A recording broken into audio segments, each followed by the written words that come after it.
Hello everyone, magandang araw sa lahat. So, panibagong araw, panibagong pagkakataon para mag-share ulit tayo guys ng salita ng ating Panginoon. So,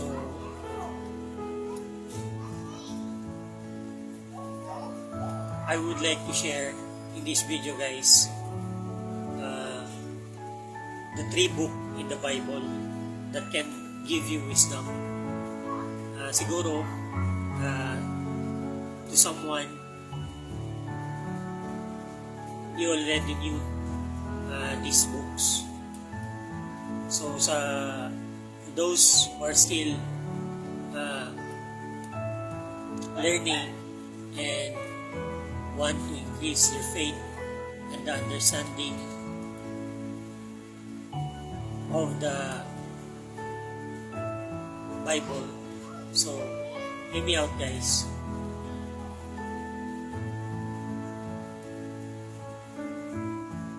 There are 3 books in the Bible focuses on wisdom, and these are the book of Psalm, the book of Proverbs, the book of Ecclesiastes.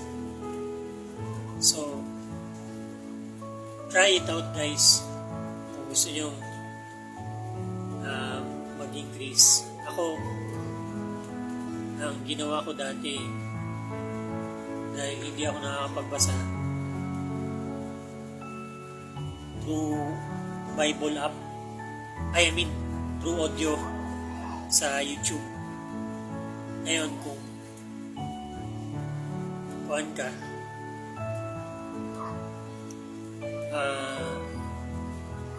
interested ka, i-download mo lang yung search mo lang the book of Psalm. Yan, matutulog ka na, or Proverbs, Ecclesiastes. So I recommend book of Psalm and Proverbs guys. Ganda, sobrang ganda talaga. So search lang book of, let's say for example book of Psalm, audio book sa YouTube. Tapos pwede din i-download yun pag wala kang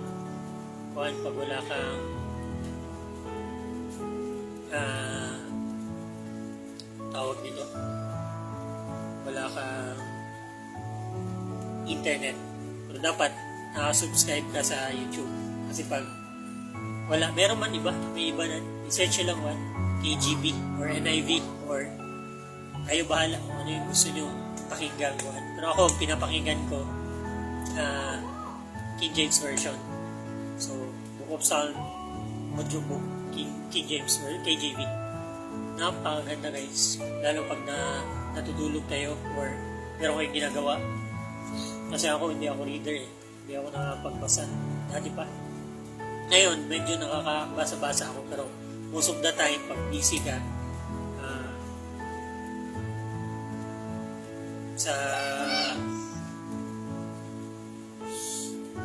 sa araw na to, or sa sa trabaho mo, pwede ka talaga, kung meron kang ginagawang iba, pwede ka talaga makinig while doing your work. So, very effective guys, kahit konti lang every time. At saka, very knowledgeable, very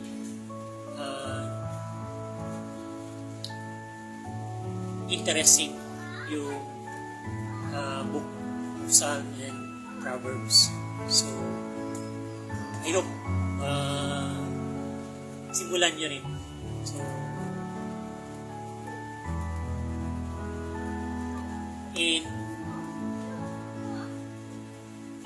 So let's start guys. This is in the book of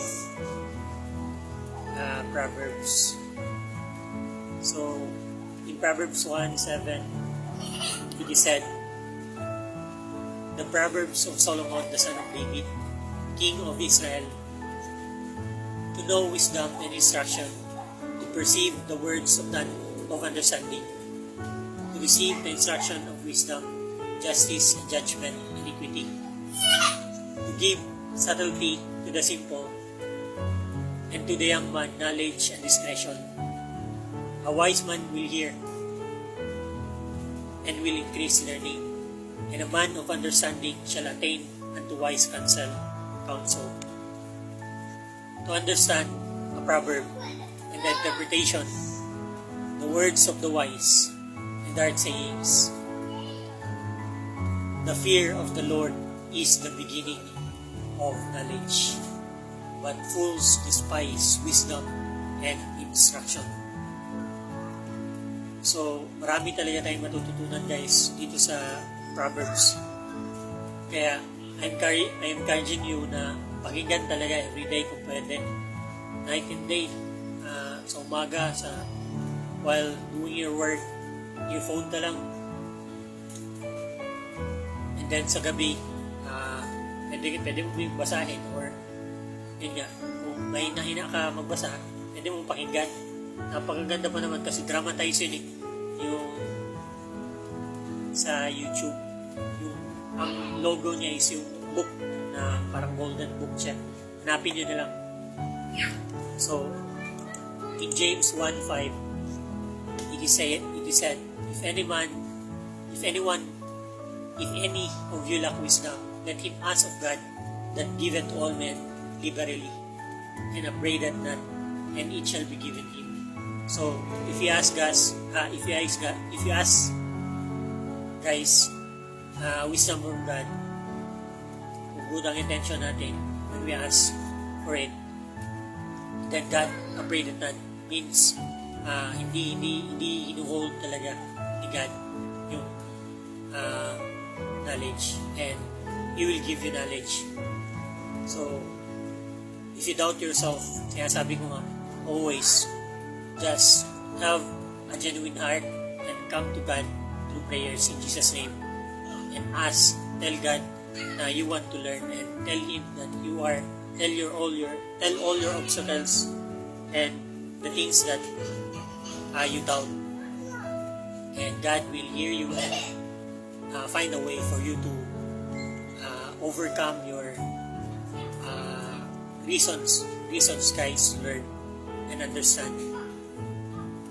So pag genuine ka nga, ang sinasabi ko parang nag-exercise ka ba? Hindi sa isang araw, 2 araw, 3 days, 1 week, 1 month, nakikita mo agad yung result. Consistency is the key guys. So if you don't have the consistency, you doubt yourself, put it into prayers. Sabihin mo, Lord, I don't have the consistency to continue hearing your words. Give me the strength, Lord, and the power, and abide in me always, that I may be able to pursue this study, because I want to learn God, and I want to be with you in your kingdom. That's it guys. If you pray that prayers, God will surely hearken unto your prayers. But as I said, ask in humility, be humble, for God says in James 4:6, but He giveth more grace. God giveth more grace. Wherefore He said, God resisted the proud, but giveth grace unto the humble.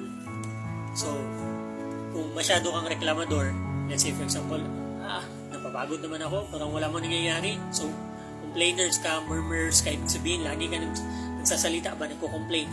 So, complainers, hindi yan gusto ng Diyos guys. Yung lagi kang nagko-complain, lagi kang nag-murmur, lagi may problema ba sa, lagi kang always may reason why not to do it. God knows your heart, even in your thoughts. So if you have the thoughts, or if you are currently doing these things, pray for it, na ma-purge out, matanggal yan sa'yo ni God. Kasi ganun talaga ang kailangan nating maging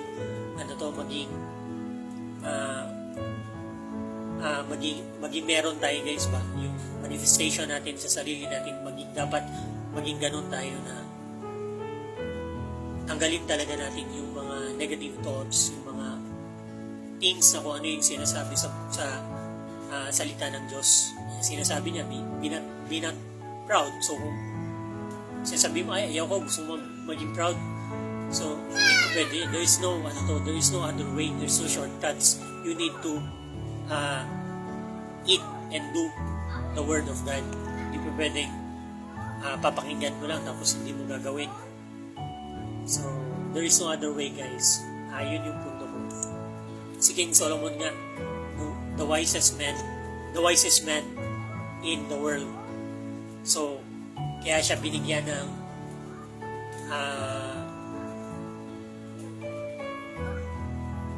wisdom ni God. Kasi when he asked God, when he pray about God, when he pray to God, he asked for knowledge. So it is written in 1 Kings 3:9. It is said, "Give therefore," si King Solomon to, guys, "Give therefore thy servant an understanding heart to judge thy people, that I may discern between good and bad. For who is able to judge these thy so great people?" So asking for wisdom, guys, para ma-establish niya na maayos yung kingdom niya sa Israel and a multitude of people. So God here can into his prayers because he asked it not cunningly ba, hindi yung meron siyang pangsariling interest, riches or power or at iba pa na similar doon. So he asked for understanding. So God answered in 1 Kings 3:11-12.